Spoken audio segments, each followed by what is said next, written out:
Darbie draugi, šis ir Latvijas lūkšanu tīkla liecību raidījums. Pirmais raidījums lūkšanai ir spēks, un kopā šajos raidījumos būšu kopā ar jums. Es Artūrs Rižeščonoks, un man ir prieks, ka šajā pirmajā reizē ir Inese. Sveicināti, Inese! Labdien!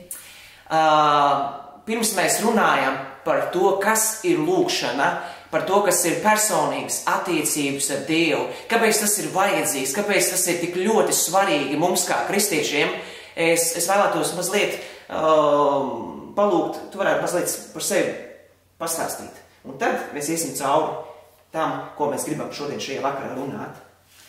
Sveicināti! Mīļotie Dieva bērni, mani sauc Inese. Man ir 37 gadi. Kā kristiete esmu jau no 11 gadu vecuma, bet tā patiesi dziļi Dieva vārdā un Dievā esmu pēdējos 5 gadus. Man ir 2 bērniņi, vīrs, caur ko daudz Dievs māca un vada. Ja, tas tā mazliet. Slavu Dievam, slavu Dievam. Mēs lasām Dieva vārdā, ka lūkšana ir ierocis. Un tas ir viens no Dieva dotajiem garīgiem ieročiem, ko mums vajadzētu lietot kā kristiešiem. Bet, manuprāt, es ticu, ka nevien es tā domāju, bet daudz kristieši šodien pārpratuši, kas ir lūkšana. Ar ko tad īsti ir jāsāk? Kas vispār ir lūkšana? Tā ir es jautāju, pēc tavas personīgās pieredzes vai personīgās sapratnes, kas ir lūkšana? Manā dzīvē lūkšana patiesībā ir kā vispirms tā ir sadraudzība ar Dievu, vispirms. Un tad tikai visas pārējās lietas, tās ir sadraudzība ar Dievu, kas ir saruna ar Dievu par viņu pašu.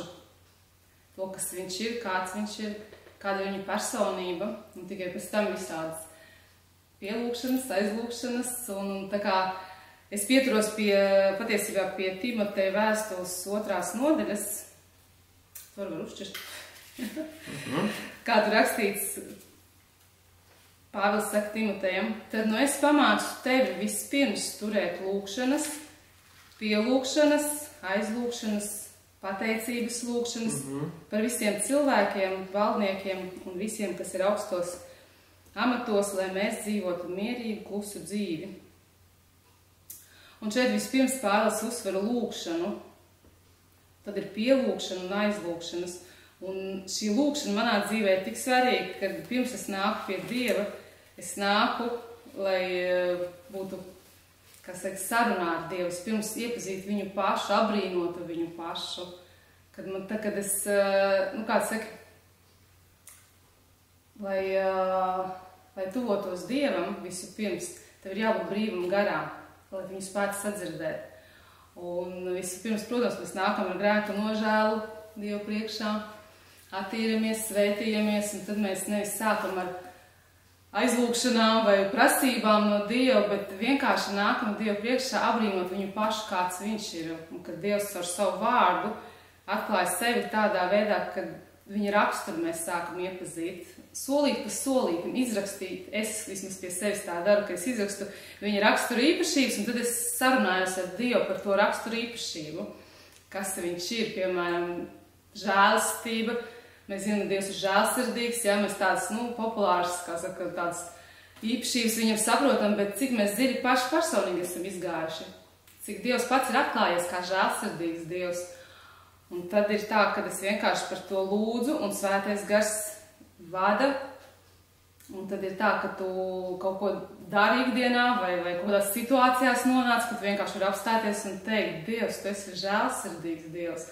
Un ka tu ieraugi, ka tā saruna, kas tev bija ar Dievu, ka viņš arī praktiski tev ir parādījis savu žēlsirdību, ja?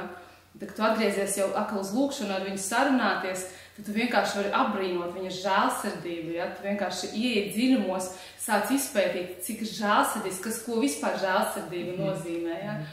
Un kad tu apbrīno viņu pašu tajos brīžos, tu vienkārši Dieva raksturs sāk pārņemt arī tevi, ja? Kad no lūkšanas ceļiem celies, tad arī tu spēj būt žēlsirdīgs, spēj iežēloties, ja? Kad nevis, ka es to kaut ko sevī mainu, bet ka šī lūkšana, šī saruna ar Dievu ir mainījusi mani pašu tajā brīdī. Tā ir tā lūkšana, ar ko es sāku tieši ar viņu pašu.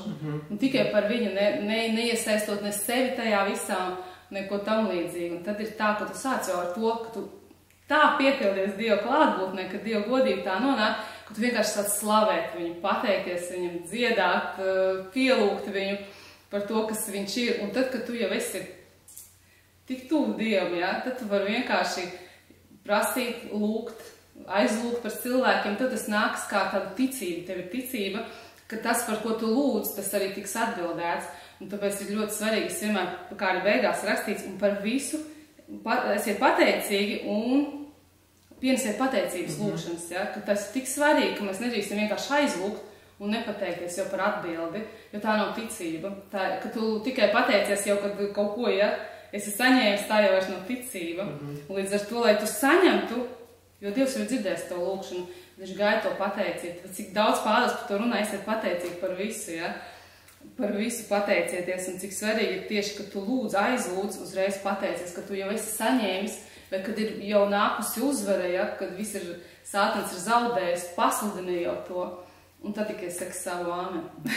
Vai šodien ir iespēja piedzīvot Dievu klātbūtni? Jo esmu daudz kristiešu saticis un noteikti arī daudz par to diskutē un domā un nav piedzīvojuši Dievu klātbūtni. Un ja mēs runājam par Dievu klātbūtni, tad daudz ir neizpratnē, kas tas tāds ir. Es tur neesmu bijis, es to neesmu piedzīvojis. Tu noteikti, es tevi personīgi pazīstu, zinu tevi personīgi.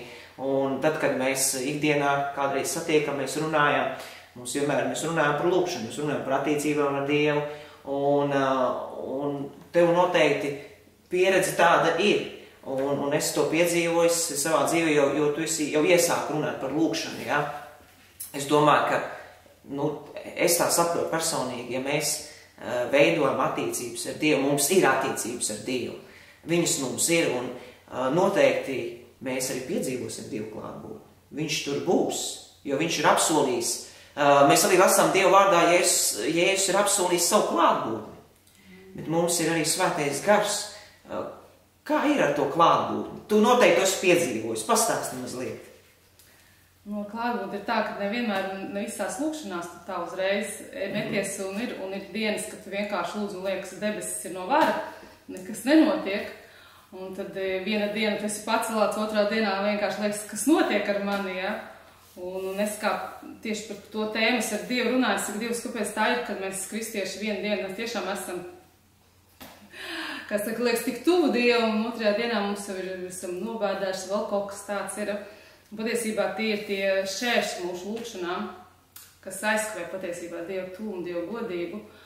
Un es tā pēc sevis tā atklāju, kad katrs tāda, it kā mazas sīkas lietas, tāda neapmierinātība, dusmas, atsardība, kaut kāds, nezinu, aizvainojums vai visādi tādas, it kā mazas tādas, un mēs jau nedaram lielus, ja, grēkus, bet arī tās mazās lietas ir tās, kas aizskavē kā tādu Dievu godības, tādu tuvumu izbaudīšanu, jo tad sanāk, tavs gars nav brīvs, jo Dievs ir gars, un viņu jāpielūdz garā un patiesībā, bet vispirms tam garam ir jābūt brīvam, lai svētais gars, kad runā ar tevi, lai tu būtu jūtīgs, jo patiesībā, ja tavs gars ir brīvs, tad mans gars, ja, ir jūtīgs pret svēto garu. Bet ja kaut mazākā lieta, nepiedošana, tas jau mēs to visi saprotam, ka tas jau viss aizskar. Bet pat es saku tāda atsardzība, tāda sīkuma dzīvē ar bērniem, kad bērns nokaitina vai kaut ko neizdara, kā tu esi pateicis, vai runā tev pretī, tev uzreiz liekas, kāpēc tā dara, un sāc, tā kaut vai nedaudz tas neapmierināts vai dusmīgs paliec. Vai pat sabar to bērnu, reāli tu nobloķē. Un tāpēc tik svarīgi, ka tu tiešām nāc Dievu priekšā, ka tu visu atsakies, noskaidri visu Dievu priekšā, visu sasaisti, kas tev, ko Sātans tev pienes, ja it kā tādas sīkas mazas lietas, bet kas reāli tevi bloķē tavas lūkšanas, tuvoties Dievam, atbrīvoties, lai tavs gars var savienoties ar Dievu garu, ja, kad var runāt ar svēto garu. Un ka tu vari dzirdēt svēto garu, jo svētais gars nāk palīgā mūsu lūkšanās, ja? Jo mēs nevienmēr zinām, ar ko sākt, kā nākt, kā tuvoties Dievam. Ja? Un tāpēc, lai tu būtu jūtīgs pret svēto garu, tev jānāk ar tīru, brīvu sirdi, ja? Jo sirds ir tas mūsu gars, ja? Brīvu garu, lai mūsu gars var savienoties ar svēto garu, ja? Un tad mēs nākam Dievu priekšā, kas saka, un tad ir tā, ka svētais gars tev vada tajās lūkšanās pilnīgi, ja? Ka tu zini, kas tev jālūdz, tu vienkārši zini, ja? Nu, liekas, no kurienes tas nāk, svētais gars tev to dod, un tu to zini, jo tas nāk no svētā gara caur tavu garu, caur tavu sirdi, un tā lūkšana, ko Tēvs uzklausa, un ka tajā brīdī, kad tu vienkārši nāc Dievu priekšā, tad Dieva godība, ja viņa slava tev piepilda, tas ir tāds miers, tāda brīvības sajūta, tā, ka tu vienkārši liekas, esi izkusis viņu priekšā, ka tu esi nekas, ka tas ir mazāks par vispārībā, par vairāk kā nekas viņu priekšā, ja, atzīstot to viņu godību. Un tas ir tāds mans sākums, kad tu vari nākt un ka tiešām, kas izmaina mūs kā kristieši tieši, lai mūsu lūkšanas būtu dzīves, nevis mēs vienkārši lūdzam lūkšanas pēc, vai kā Dievs saka, nepļāpājiet, ja. Un tas tāds man. Esmu dzirdējusi ļoti daudz gadījumus, ka kristieši viņu saka, ka ir grūti lūgt. Un tad tie šķēršļi, kurus tur minēja, ka, cilvēkam ir grūti nostiprināt personīgas attiecības ar Dievu. Tikai tāpēc, ka ir kaut kādi šķēršļi. Un ka cilvēks, viņš neuzvar šos šķēršļus. Viņš neiziet kaut kam cauri. Un tu minēji arī par Dievu klātbūtni. Protams, Dieva vārds mums aicina, lai mēs dzīvojam ticībā uz Jēzu Kristu, nesajūtās. Protams, mēs esam cilvēki radīti tādā veidā, lai mēs gribam sajust, mēs gribam piedzīvot, mums vajag, mēs gribam. Man arī patīk baudīt Dievu klātbūtni. Bet nevienmēr, es personīgi radzītos to, ka nevienmēr arī es piedzīvoju Dievu klātbūtni. Bet es uzskatu, ka tas ir normāli. Un nevienmēr varbūt ir arī šķēršļi. Vienkārši Dievs arī mūs māca, viņš mums ļauj tuvoties, viņš mums ļauj iepazīt viņu vairāk, bet noteikti, kad ir dažādi cilvēki, dažādas situācijas, un ikdiena cilvēki, viņi ar visu kaut ko sasūcās, jo pasauli ir, mēs zinām, būsim godīgi atklāti, jā, pasauli ir samaitāta šodien, un kristieši viņi atrodas dažādās vietās, un ja mēs neesam droši vien, ja mēs neesam garā, ja mēs nestaigām garā, tad ir tā, ka mēs ar visu kaut ko sasūdzamies. Un tad, kad mēs nākam Dievu priekšā, tad ir grūti no kaut kā atteikties, tad mums ir jāliek Dievu priekšā, un svētais gars mums rāda, no kā mums ir jāatsakās, no kā mums jāatbrīvojas, no kā mums ir jāšķīstās un jāmazgājās. Un tad laikam pamazām, kā jūs minēju, solīt pa solīti, mēs ejam tuvāk un tuvāk. Vai ir iespējams šodien nokļūt uz svētākajā vietā? Es domāju, ka jā, katram tas ir iespējams, un patiesībā tas būtu iespējams jābūt katru dienu. Tā kā es minēju, vai mēs esam gatavi kaut ko maksāt to cenu arī, jo tas pirmkārt ir, ka tu laiku ziedot tam visam. Dievu klātbūtnē, protams, var nonākt arī, ne pēc stundas, 2, 3, var arī nonākt 5 minūšu laikā vai minūtes laikā, ja? Bet tāpēc teicu par tiem šķēršļiem, cik tu esi sasūcies, cik daudz tev ir vienkārši pilns ar visu kaut ko, ja, jo cik daudz tev ir jāatmet, jātīrās Dievu priekšā, lai tu nonāk vissvētākajā vietā, tā kā, ja, kad templī gāja, ja, tad tur arī bija altārs, upura altārs, priekšpagalms un tikai pēc tam vissvētākā vietā, tāpat arī mums ir, kad, lai mēs nonāktu arī vissvētākajā vietā, mums ir sevi jāizliec, sev jānomirst visu pilnībā, visu. Jāatstāj sev aiz muguras un neko līdz nevar paņemt. Tas ir... Kā pareizi veidot attiecības ar Dievu, ja tā varētu sacīt? Protams, varbūt nav pareizi tāds formas, es nezinu, jā? Bet es ticu, ka ja svētais gars vada, tad cilvēks viņš nekur neaizklīdīs, nenomaldīsies, bet pēc tavas pieredzes, pieņemsim, cilvēki viņi mēģina visu visādi, pieņemsim, varbūt runājot par laiku, mēģināt no rīta vakarā, lasīt Bībeli, vai tikai lūgt, vai tikai lasīt Bībeli. Kā to darīt? Kā kaut ko jāapvieno, kā tas vispār notiekās? Pieņemsim tavā dzīvē. Priekš manā ikdienā tas ir, man ir tā, ka es meklēju, kad es gribu būt patstāvīgi ikdienas, tādu, patstāvībā patiesībā arī ir uzvarēja.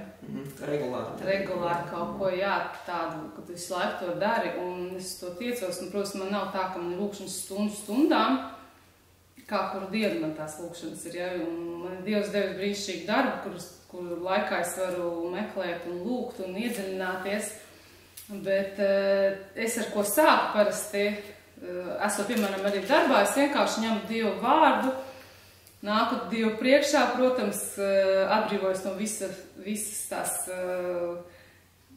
visām nastām, jā, kas mums velkās līdz, kas patiesībā mums aizklāja acis garīgās, lai mēs neredzētu un ausis, lai mēs nedzirdētu. Un tad, kad tu jau esi brīvs savā garā, patiesībā tu lūdz svētajam garam atklāt Dievu vārdu, iedziļināties viņā, nevis vienkārši lasīt, un kad tu lasi kaut vai vienu pāntu, un tev tas tā uzrunā, es tā mēģinu pārlasīt vairākas reizes, izņemt kādu vārdu, vienkārši iedziļinos tajā vārdā, izpētu, kamēr vārds paliek kā daļa no manis, un tev liekas, tu tā kā dziļumā ir Dieva vārdā, liekas, tu tā kā peldi viņā, tev liekas, viss tik saprotams, bet to es pie sevis tā saprotu, ja es vienkārši uzreiz lasu Dieva vārdu, Dievu priekšā nenākot, kā saka, neatbrīvoties no visā liekā, savā Dieva vārds paliek apslēpts, jo Dievs ir gars, un viņš atklāja garīgas lietas garam, mūsu garīgiem cilvēkam, un lai to izprastu, mums tiešām ir jābūt tīriem Dievu priekšā vienmēr, tāpēc tas ir tik svarīgi, lai mēs varētu iet dziļāk, un no vārda lasīšanas, no vārda iedziļināšanas, no tādas pētīšanas, kā saka, tad sagramošanas Dieva vārdu, patiesībā rodās tava lūkšana veidojās. Un tad, kad tu nonāc jau lūgt Dievu, tu vienkārši, esot jau vārdā, tu arī lūdz par vārdu. Tu vienkārši esi tajā, tā kā es nezinu, iekšā, un tad, kad tu jau ej no lūkšanas ārā, vai tu bez darba, vai ej ar cilvēkiem runājies, tad tas vārds, kas ir tevī, tas ir Jēzus Kristus, ja? Un tas nes dzīvību, jo patiesībā līdz ar Kristu mēs esam jau nomiruši, bet bieži mēs vienkārši vēl dzīvojam. Patiesībā mums jābūt tādai domai, ka mūsu dzīvība ir atkarīga no vārda. Ja mēs viņu nelasam un ja mēs viņu neēdam, mēs mirstam, ne tikai garīgi, bet arī laiku fiziski nomirstam. Kā saka, mums visu rakstura īpašībās un tādās lietās. Un tāpēc tas ir tik svarīgi vienkārši, ka tu dzīvo vārdā, ka tu vienkārši esi patiesībā ar tādu domu, ka tu esi nomirs, mana miesa ir aprakta, viss, kas pieder pasaulē, tas ir aprakts, tas nav mans, un ka manī dzīvo Kristus, un ka viņš ir tas, kas valda caur mani, un lai viņš valdītu caur mani, man ir jāņem šis vārds, un tad tā sagramošana, tā apēšana, tā dzīvošana vārdā ir tā, kas paspildina manī Jēzu Kristu, kad es varu sacīt, Dievs paņem mani vairāk prom un vairāk dod sevi manī, ja?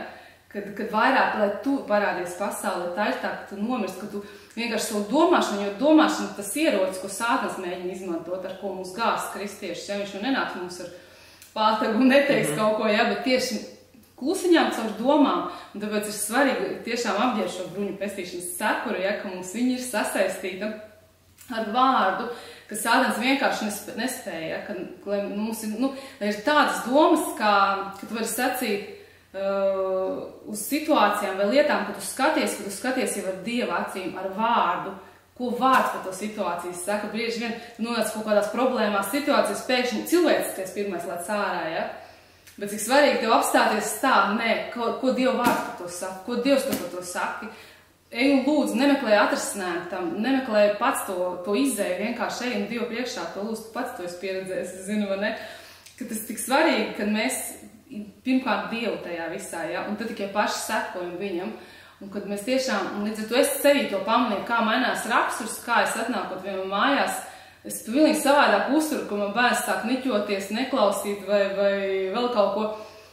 Kādā mierā, mīlestībā, to, ko jau es esmu visu dienu jau, kā saka, sevī tādu, bijusi tajā, ja, tas pārņem patiesībā manus bērnus, pārņem manu ģimeni, un Sātanam tur nav varas, jo es visu dienu esmu jau lūgusi un aizliegusi visas Sātanam, visas viņa domas, lai viņš nevar realizēt manā ģimenē, ja, jo tas mans nams, kad mēs piederam visu Dievam, mēs piederam Kristum, ja, un kad tu ienāc tādā, tā kā, tu redzi, kā uzvaru, vienkārši Sātana cerības visas nīks, kā bērns paliek mierīgs, priecīgs, ja, arī pat šodien es to piedzīvoju, liekas, es, pilnīgi, bērns bija no sākuma niķojās, man pretī runāja un kaut ko dzina mani projām, bet es ar tādu mīlestību, tādu pacietību, pat tā pacietība man nebija jāpiespiežās. Man vienkārši liekas, nezinu, no kurienes man tā plūda.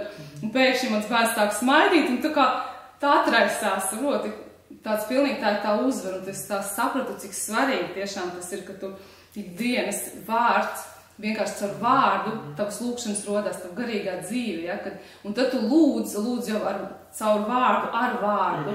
Tas sanāk jau lūkšana, kas patīk Dievam, Amen. Kas nes uzvaru savā dzīvē, jā, kas saskana ar vārdu, ka tā vairs nav tā tukša pļāpašana, vārdu meklēšana, ko tagad lūkšanā lūgt, bet tu jau esi tik, kas saka, krieviski saka, pitavals, piesūcinājies esi, jā, ar vārdu, ka tas vienkārši, tu esi pilns tā kā švām, jā, ka tas vienkārši nāk no sirds pilnības muti runā tieši tā, un kad švām pieliec pilnu ar ūdeni, jā, un kad pēc tam viņu var spiest, ka tur nāk, tur ir, jā, ka tu neesi savs, un tas atnes dzīvību, ne tikai tev, bet apkārtējiem, tur, kur tu esi tavā namā un apkārtējiem, un tas ir tāds mans ikdienas, ko es vienkārši pie kā es ļoti tā, gan sevi piespiežu, jo miesa neko negrib, kas ir svēts, ja, viņu labāk atpūtīsies un labāk kaut ko citu padarīs, ja, bet nevis ies vārdu lasīs un vēl iedziļināsies viņā, ja. Tas tāds un tāds. Vārds, tas ir kā gaisma, tad, kad mēs ejam pa ticību, savu ticības ceļu, tas mūs apgaismo, un kā tu minēji šo situāciju ar šo bērniņu, ar dēlu, ja sapratu. Dieva vārdā ir rakstīts, lai mēs neejam ar ļaunu, ja? Bet ļaunu uzvaram ar labu. Un tas ir Dieva vārds. Un, kad minēja, ja mēs to pielietojam, ja mēs pielietojam Dieva vārdu, nevis savas kaut kādas metodes, kuras nestrādā, kuras nefunkcionē, ja? Tur vienkārši mēs izgāžamies reāli. Jo tie patiesībā miesas darbi, tad, kad mēs sadusmojamies, tad, kad mēs kaut ko pasakām sliktu, jā, pēc tam, protams, mēs jūtamies slikti, jo svētais gars mums runā. Un labi, kad mēs arī saprotam to, jā, bet kad svētais gars mums dod vārdu, kad patiesībā tas vārds, viņš ir uzrakstīts mūsu sirds plāksnēm, jā, un tas paliek mūsos, tas ir dzīves mūsos, un tas reāli darbojas, Slavu Dievu. Kas priekš tevis ir svētais gars? Svētais gars, tas ir... Tā ir tāda interesanta tēma. Varētu, protams, runāt arī citu reizi, bet noteikti, ka svētais gars, tā ir neatņemama persona lūkšanā. Jo, ja mēs šodien runājam par svēto garu, tad šodien, nereti grib izslēgt viņu kaut kā nostumt malā. Nedomāt, nerunāt par viņu. Kāpēc tas tā ir? Bet, labi, bet ko nozīmē priekš tevis svētais gars? Svētais gars, tā ir persona trīsvienībā, ja? Tas ir visdārgākais vispār, kas vien ir dots, jo tad, kad patiesībā mums ir jāiedziļinās par to, kas mums ir dots, lai novērtētu to varenību, kas mūsos ir dots, ja? Kad liekas, ka ja es sacīšu, ka es aiziešu pie tēva un sūtīšu svēto garu, tad liekas visvarenais Dievs, kas radīs debesis un zemi, visu varenību, visumu, ko pat cilvēku vislabākie teleskopi nevar saskatīt un aptvert, ja, un ko, man liekas, visu cilvēku prāts pat saliekot kopā nevar aptvert Dievu varenību, cik viņš ir varens, cik viņš ir brīnišķīgs un svēts. Un viņš, kas ir tik varens, izdomāja nāk manā sirdī iemājot un mājot, ņemt māju vietu, ja? Kad es esmu kā templis, viņš ir izvēlējies mani, ja? Un tu liekas, ka visu varenais Dievs mājo manī, un tas man rada tādu bijību pret to, lai tu neizrunātu lieku vārdu, tu neapbēdinātu svēto garu, ne ar kādu vārdu, jo pati varenība, ja tu vienkārši tikai iedomājies, pati varenība mīt manos, kādas tiesības man ir kādu vārdu izrunāt vispār Dievu priekšā, kas kaut ko negatīvu vai tiesāt vai spriest kaut ko, ja. Man liekas, tas apbēdina svēto garu, un es esmu vienkārši, es esmu daudz Dievu lūgs, lai esmu jūtīgi pret to visu, ja, lai es nekur nevienā vietā, nevienā lietā neapbēdinu svēto garu. Un tāpēc patiesībā tas ir visdārgākais, kas man ir, un es domāju, katram vienam, kas ir atvērs savas sirds durvis, ja, svētajam garam, ka tas ir pats dārgākais, un par to vajag, es nezinu, kā pat lasu pateikt, no vārda tāda būt tik uzmanīgam, tik prātīgam, ja, jo tas ir smaigākais, visbrīnišķīgākais, kas tev vispār var dot, vislabākais draugs, kas ar tev vienmēr nomodā. kas ir tavs aizstāvs, tavs mierinātājs, kas ir patiesībā viss tavā dzīvē, viss vajadzīgais, ja? Kad pats varenais Dievs ar tevi runā. Kā iepazīt Svēto garu? Svēto garu iepazīt? Pirmkārt, viņu ir jāsaņem. Jāsaņem. Daudz, es domāju, kāpēc, kad vienkārši saņem dievbijības garu un sajaus kaut tā kā Svēto garu. Bet, ir kristieši, kas domā, ka viņiem ir svētais gars. Jā, bet īstenībā viņi neko nezaudētu, ja paprasītu Dievs, es īsti neesmu pārliecināta, vai tiešām man ir svētais gars, jo citi kristieši saka, ka ir svētais gars, kad nāk valodas, kad tu runā, ja, kad ir īpaša valoda tev ar svēto garu. Ja tas tā ir, es gribu būt kristīts, ja, ko tu jau pamēģināt ar to, vienkārši izzināt, izpētīt, nevis skatīties, ko cilvēki runā un spriež, bet skatīties, paprasīt pašam Dievam, ko viņš saka par svēto garu, ja. Un tad nāks, kā saka, atbildi, nāks apskaidrīt tam cilvēkiem. Es domāju, tas, es daudziem to iesaku, runāt par pašu Dievu, nevis ar cilvēkiem. Un tu jautāji, kā iepazīt Svēto garu. Tieši ar to arī jāsāk, kad tu sāk saprast, kas ir svētais gars. Kāda varenība viņš un cik viņš ir maigs, cik mīlošs un kāda mīlestība patiesībā viņš ir, jo mīlestība, to, ko mēs spējam mīlēt, ir izlieta cauri viņu, un tā nāk no viņa. Arī prieks, miers arī nāk tikai no viņa. Un esot ar sadraudzībā ar viņu, nāk gan tas prieks, gan miers un mīlestība mums kristiešiem, ja? Lai mēs varētu priecāties, lai mēs varētu iziet cauri visām problēmām, nekurnot, bet ar pateicību, ar slavu un pielūgsmi. Tas vispār viss nāk no svētā gara, jo nevienai īstenībā tādām lietām, problēmām vai sevis izmainīšanā, tu nevari bez svētā gara maz iziet. Tu vari pielikt pūles, mainīties, bet tas tev neizdodas. Agri vai vēl tas viss saplīst. Tas nav tas, kas tevi paturēs to visu. Bet svētais gars ir tas, kas ar tevi tomēr runā, kā es tev sacīju, kad, lai tu dzirdētu svēto garu, tev arī garā ir jābūt tavam garam, brīvam, lai tu varētu komunicēt ar svēto garu, jo patiesībā svētais gars tev runā visu laiku.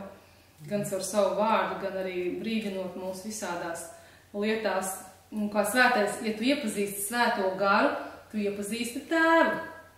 Iepazīsti tēvu, tu iepazīsti svēto garu, ja Jēzu, ka viņi ir visi viens. Un lasot par tēvu, tu lasi par svēto garu, lasot par Jēzu, tu lasi arī par svēto garu. Viņi visi ir viens, viņiem visiem ir viens raksturs. Un tāpēc līdz ar to, ja es iepazīstu svēto garu, es iepazīstu pašu tēvu, varu no Dievu, un ja es runāju ar svēto garu, es iemācos dzirdēt svēto garu, es dzirdu, tas ir Dievs, kas runā, ja? Caur svēto garu, tas pats Dievs, Amen. Ne mazāks, ne lielāks, tur nav, tur viss pilnīgi vienā harmonijā viņi ir. Tā kā. Runājot vēl par sadraudzību ar Dievu, nereti kristiešiem ir nepareiza motivācija. Sagrūzīt un teikšu arī tāda samaitāta motivācija. Dievu vārdā rakstīts dzenīties pa priekšu pēc manas valstības un pēc manas taisnības, tiem visas lietas tiks piemestas. Un tad, izlasot šo rakstu vietu, tad, ja es to darīšu, tad es dabūšu to un to. Dievs atbildēs uz manu lūgšanu. Viņi varbūt sevi kaut kādā veidā piespiež. Viņi to dara. Došu pienākumu pēc, ķeksīšu pēc, jā. Tāpēc, ka viņi sagaida, ka Dievs kaut ko dos. Vai es tā to saprotu? Kāpēc tas tā notiek, vai neizprot īsti rakstus? Nav atklāsmes, izpratnes par to. Es domāju, vienkārši neizprot, ko nozīmē žēlastība. Žēlastībā dzīvojot, tu saproti to, ka tev nekas nepienāks, un tu patiesībā nekas neesi. Ja tu kaut kas esi, ja tev kaut kas ir, tas viss ir no Dieva dots. Un tāpēc, tā kā tu neko nevar nopelnīt un neko nevar izpelnīties Dieva priekšā. Vienīgais, kas tev var atliek, vienkārši meklēt, dzīties pēc debesu valstības, nevis tas, kas ir debesu valstībā, ko Dievs var dot, bet pēc viņa paša, kas ir valdnieks debesu valstībā. Ja? Un ja tev ir tā prioritāte Dievs visu pirms, tad tu vairs neskatīsies ne uz lietām, kas tev nāk, ko tev Dievs dod. Tu vienkārši pastīsies un pateicies par to. Bet tu vienkārši vienmēr savu skatu vērsīs uz Kristu un viņu pašu meklēsi, viņa taisnību, kas ir viņš. Jā, tā ir tā žēlastība, un daudz kristieši vienkārši neizprot. Jā, runā par žēlastību, bet vai cik daudz ir uzprasījuši Dievs, kas tad ir beigās, tomēr žēlastība? Jā, Tu noteikti, ja mēs runājam par lūkšanām un par personīgām attiecībām ar Dievu, tu noteikti esi piedzīvojis, ka Dievs atbild uz lūkšanām. Nu, tad tu šeit nebūtu un nestāstītu par to, jo kāda jēga tad būtu lūgt, kāda jēga būtu veidot attiecības ar Dievu, ja mēs neko nepiedzīvot, neko nesaņēmu, nekā. Protams, mēs nerunājam par to, lai kaut ko saņēmu, tas nav tas primārais, tas nav pats svarīgākais, jo patiesībā, protams, Dievs mums dod žēlastības dāvanas. Viss, kas mums ir, jā, tas ir viss no viņa, jā. Bet varbūt tu vari padalīt varbūt kādu spilgu gadījumu, kur Dievs ir atbildējis lūkšanu, var bijis kāds patiešām varans, kāda varana liecība, ko Dievs ir darījis tavā dzīvē. Tāda varana liecība varbūt ir, ka mana meita, kad viņai notika nelaime, kad bija gadiņš un 8, ka viņa pazaudēja pilnībā labās puses kustības, pilnībā visas kustības. Un tad viņai taisīto diagnozu ārsti atzina, ka tādi pasaulē 4 bērni tikai, kam tāda diagnoza, kā viņai ir uzstādīta, ka neviens no viņiem nestaigā, nav atjaunojis kustības nekādas. Un es apbrīnoju tādu aktori, viņai tāds teksts bija, kad viņa pienāca, viņa saka, Dievam es neticu, bet vienīgais, ko es varu darīt, lūgt Dievu. Es saku, es arī to daru, jo, kad tas viss notika, kad Dievs no tāda sirdī mieru deva un pārliecību, ticību, kad būs grūti, jā, būs jāaiziet, būs asaras, kā tāda ielējai cauri, raudu ielējai, bet kad Dievs pagodināsies, un es vienkārši to lūdzu, un es to pastāvēju, neskatoties uz to, ka diagnozes rādīja par pretējo. 3 nedēļas mēs nogulējām slimnīcā, un tagad atbraucām mājās, mēs ar vīru lūdzām, un kamēr mēs jau, var teikt, beidzām lūgt, mūsu meitiņa stāv jau uz kājām pie sienas turēdamās, vienkārši, tas ir tāds brīnums, ka, te vienkārši vārds drūst, ja, kad ārsts saka, neko, ja, necelsies un tā arī. Bet Dievs ir brīnumi, Dievs dara un Dievs pagodinās, un caur katru solīti, ko viņas sāka mācīties, spērt un darīt, es vienkārši ar to arī iemācījos Dievam būt pateicīgi par visu. Pirms es saņemu pateikties. Tas tāds. Slavu Dievu! Noslēdzot šo raidījumu, es gribu izlasīt no Jeremijas 33. nodaļas un 3. panta. Piesauc mani, tad es tevi uzklausīšu, un tev atklāšu lielas un brīnišķas lietas, kas tev nebija zināmas. Meklēsim to kungu, pavadīsim laiku ar viņu, un Dievs savā vārdā ir apsolījis mums atklāties. Viņš ir apsolījis mums ar sevi iepazīstināt. Viņš grib mums atklāt savu sirdi. Tas ir ļoti svarīgi, ka mēs esam, kā arī māsīnes jau minēja, ka esam pastāvīgi, veidojot savas attiecības ar Dievu. Ikdienas. Tas ir ļoti svarīgi. Un, mīļie draugi, kā jūs redzējāt, šis ir pirmais raidījums, šis liecība raidījums, lūkšanai ir spēks.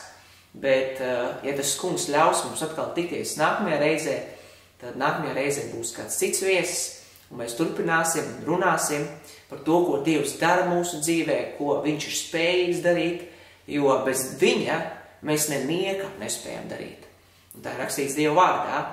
Un es gribu aicināt, un vispirms gribu pateikties ikvienam, kas ir ņēmuši dalību Latvijas lūkšanu tīkla kalpošanā. Un, ja jūs to neesat darījuši un jūs klausieties šo raidījumu, tad jums ir iespēja to darīt un pievienoties.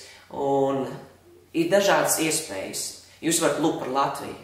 Lūdzot par Latviju, reģistrējoties mājaslapā www.lukšana.lv.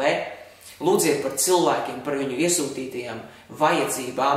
Vajadzības ir ļoti daudz, un ja jūs jūtat savā sirdī, ka jums ir aicinājums lūgt par cilvēkiem, jums ir aicinājums lūgt par Latviju, dariet to, jūsu lūgšanas ir ļoti svarīgas, un paldies ikvienam, kas to jau dara. Mēs rīkojam dažādas lūgšanu dievkalpojumus, gan Rīgā, gan arī citās Latvijas pilsētās. Jūs varat noteikti atnākt, piedalīties, saņemt vārdu, iedrošinājumu, atjaunot savas attiecības ar Dievu, un tas ir ļoti, ļoti svarīgi. Un pēdējais, ko gribu sacīt, ja jūs vēlaties arī ziedot Dieva darbam, dariet to, piedalieties, un lai Dievs jūs bagātīgi svētī. Šis bija raidījums, līdzība raidījums, lūkšanai ir spēks, kopā ar jums bija Artūrs Čaunaks, un paldies tev, Inese, lai Dievs tev bagātīgi svētī, un lai Dievs jūs svētī. Visu labu ar Dievu!